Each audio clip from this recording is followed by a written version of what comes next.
घरकुल लाभार्थ्यांच्या नावाखाली महसूल विभागानं वाळू तस्करीचा नवा फंडा काढलाय।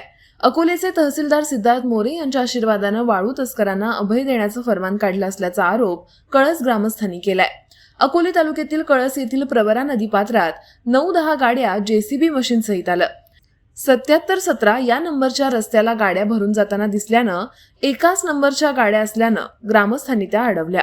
याबाबत वाळू तस्करांना विचारलं असता ढोकरी येथे घरकुलांसाठी वाळू चालली असं सांगत तहसीलच्या काही पावत्या दाखवत होते। मात्र कळस सोसायटीचे चेअरमन विनय वाघचौरे, तंटामुक्तीचे अध्यक्ष नामदेव निसाळ, ग्रामपंचायत सदस्य ज्ञानेश्वर वाघचौरे, दत्तात्रय वाघचौरे, गोरख वाघचौरे, दिनेश वाघचौरे, शिवाजी चौधरी यांनी ही वाळू बंद केली आणि गावचे कामगार तलाठी सुरेखा कानवडे यांच्याशी संपर्क साधला। मात्र त्यांनी घरकुल वाळू प्रकरणी कुठलाही आदेश नसल्याचं सांगितलं। तहसीलदारांना फोन केला तर वाळू घरकुलासाठी आहे असं म्हणत गाड्या सोडून देण्याचं फरमानच त्यांनी काढलं। निवासी नायब तहसीलदार किसन लोहरे यांनी ढोकरीच्या तलाठी दरंदले यांच्या फोनवरून सहकार्य करण्याची विनंती केली, तर कळसच्या तलाठी यांना वाळू देण्याबाबत कुठलीही माहिती नव्हती। घरकुलासाठी वाळू देताना लाभार्थ्यांनी स्वतः वाहनाची व्यवस्था करायची असते। एकाच नंबरच्या 17 गाड्यांना परमिट शासकीय सुट्टीच्या दिवशी मिळालं कसं?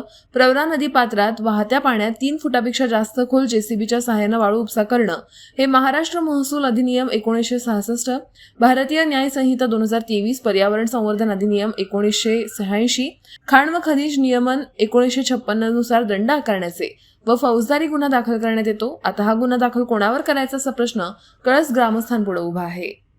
आज तारीख 5/7/2025 रोजी सकाळी 9 वाजता आम्ही गावात बसलेलो असताना गावात घरकुलाच्या नावाखाली सर्व नंबर 1 कळस बुद्रुक येथे 7 ते 10 डंपर चालू असताना दिसले। आम्ही नदीवर गेलो असता येथे JCPने वाळू काढायचे काम चालू होते।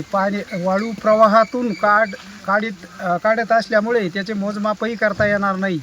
तसेच येथील स्थानिक तलाठी यांना कळवले असता ते म्हणे मला माहीतच नाही, स्वॉट पंचनामा दिलेला आहे का, तर ते म्हणे परमिट दिले हेच आम्हाला माहिती नाही। तसेच आम्ही गाड्या बंद केल्यानंतर 3 तास कुठलाही महसूलचा कर्मचारी पावत्या पाहण्यासाठी किंवा जागा मोजण्यासाठी आलेले नाही। तसेच JCPने कमीत कमी 8 ते 9 फूट पात्रातून खोलीची वाळू काढली जात आहे, जी काही बेकायदेशीर आहे। कोर्टाच्या नियमानुसार 3 फुटापेक्षा जास्त वाळू काढता येत नाही, तरीही महसूल विभागाचा हा बेजबाबदारपणा चालू आहे। तुम्ही बघत आहात अकोले टाइम्स, खबर प्रत्येक क्षणाची। आमच्या फेसबुक पेजला लाईक करा आणि यूट्यूबवर चॅनलला नक्की सबस्क्राईब करा।